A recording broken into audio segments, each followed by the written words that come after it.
Hi, I didn't get to do some videos for a week or so.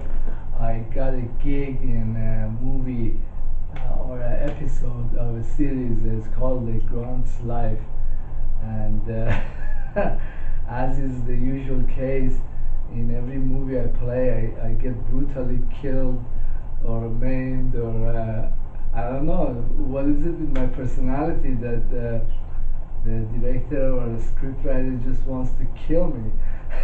But I guess it turned out pretty good. I was talking to them. Hopefully, it will help me in my career. Well, I'm getting a lot of negative roles, and I think those are good because I keep working as an actor, and even though you get to feel like shit when you're done with the role, and you have to decompress for a week or two, still it's really helpful to my career. I want to talk about a subject that is like between technology and military and all that, and there are some old beliefs that people hang on to, and a lot of institutions are also based on these old beliefs. Uh, I was watching the Trump and how he's putting sanctions on North Korea, on China, on Russia, and Iran, and then other countries that are telling the United States, hey, we're going to continue providing airlines services with other countries. We don't care about your sanctions. But those dialogues, they don't get reflected in the media too much. In fact, I think U.S. media clips a lot of stuff that it should be really looking at. I was watching Kaiser report, and he was talking to investor Roger, and I guess he travels across the world. He gets real attitude. And the foreigners, they are the ones who are economically growing and technologically savvy, and they are making peace with each other, and they're moving on, whereas the United States is stagnating and engaging in yet more warfare. And I don't know, what does putting sanctions on Russia really mean? I guess Roger was telling Kaiser report that when they put sanctions on the food stuff, the Russians simply started producing more food internally, and they're buying their own food from themselves. So the agriculture is growing like crazy, and this goes. I know that the United States put sanctions on Iranian airlines, and they're not selling them, or they were not selling them airplanes, and so the Iran went and made a contract with the Ukrainian and Russian companies, and they are now producing I think it was 100 passenger planes. That's a big plane. They just simply chose a plane that had very good service record, no crashes, and produced it in their own country. And what does it really mean to put sanctions on other countries? I mean, does it mean that they're not going to be able to get technology, or get fighter planes, or get electronics? In our world, is that really true? I know that China will sell you anything, whether it's sanctioned or not, under the table or not. They're not listening to the United States. Same goes ditto with Russia. In fact, the Russian fighter planes, Sukhoi 30, Sukhoi 24 on, or Sukhoi 27, are far more advanced than anything that the United States has. I think Sukhoi 24 has onboard EMP that can disable Aegis, which means it can disable an entire aircraft carrier. And they've been selling those. They will sell it to anybody. India can buy those. Iran, I know, is producing in conjunction with Russian Sukhoi 30. That's a very advanced plane, and it's much cheaper than the American version. It can beat F-22 Raptor. It can beat F-35 if there is any F-35 in service. So these sanctions and this technology crap, we're gonna stop technology transfer. It is something that makes the U.S. Propaganda machine happy. It really doesn't do anything to other countries, and they don't really care. In fact, the United States has been doing this stuff for so long. So many places know that it only hurts American companies because, for example, Boeing have trouble selling their planes, commercial planes. What the fuck does that do? It ruins jobs for Americans, ruins the company because they have to go through all these red tapes and they have to bribe senators to sell their planes. This is just basic capitalism, and these planes they don't have military value. They don't enhance warfare machines. Iran, for example, Iran has excellent anti-aircraft and it has very good drones. Their drone technology is ahead of the United States. Their electronic warfare is ahead of the United States. You know, either selling them or not selling them. Passenger planes, it doesn't. It just doesn't add to anything. But I guess the American military and much of the white middle class, they're very stuck in the 50s.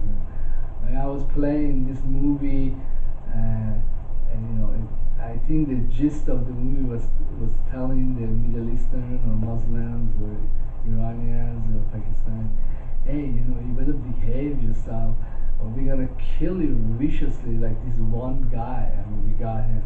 He's a failed actor. Hey, I can make fun of myself. I can make fun of them.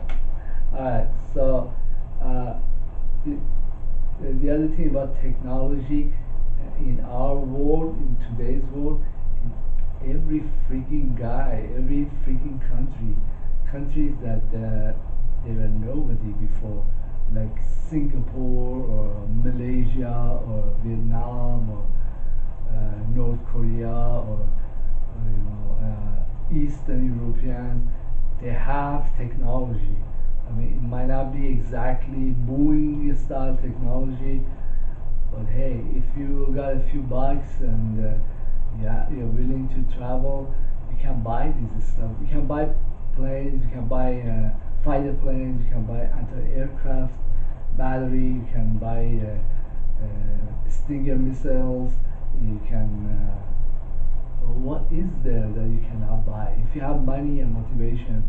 And also I talked about on my other video about United States failed diplomacy, that it is often much better to buy technology or even consumer goods directly from other countries like from Vietnam, because the government does not will not fuck with you. They will not stop selling these things. They will be nice about it because they need the foreign reserve. They need the friends.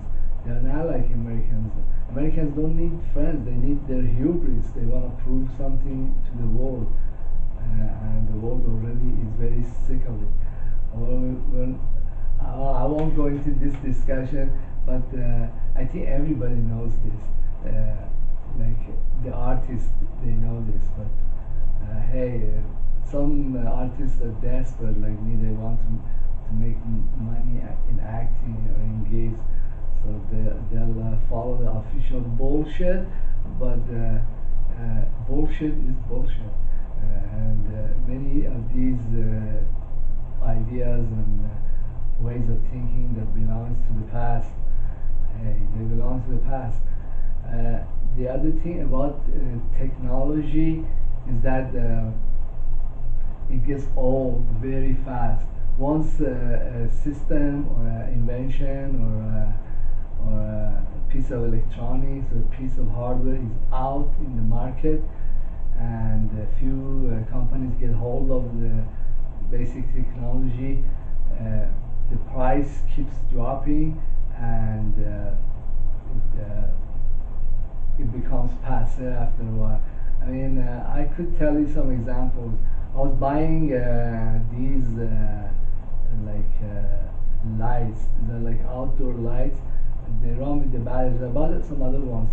Well, I bought some that were solar. You just leave them in the house, and then they are on at night. They give out LED lights.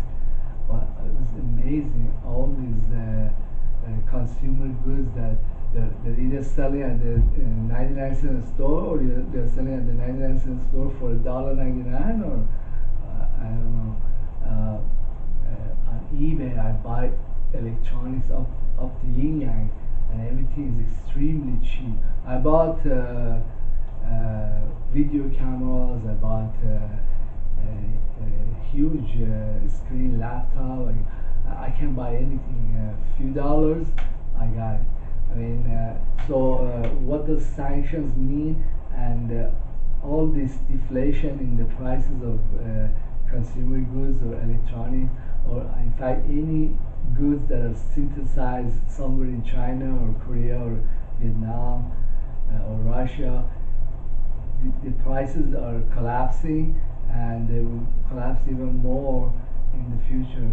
So when I look at the stock market and I see that the valuation of the many companies are based on these bullshit products, a lot of them, the valuation is based on like social networks, which are nothing more than a whole set of computer servers. I mean, what is the valuation? They don't have a reserve of gold. They don't have if there was another guy like Zuckerberg who could come up with something other than Facebook, and I don't know. I think their valuation is very, very fictional, and the government or Federal Reserve keeps pumping them up. As soon as you step your foot out of United States, or you have access to eBay, you can buy the equivalent of whatever technology, whatever gadget that the US companies make at fraction of the cost. And also on top of all of that, you don't have to worry for shit for being ever sanctioned or ever given crap for. Very many companies are extremely conscientious about keeping customers happy, no matter who the fuck this customer is. I mean,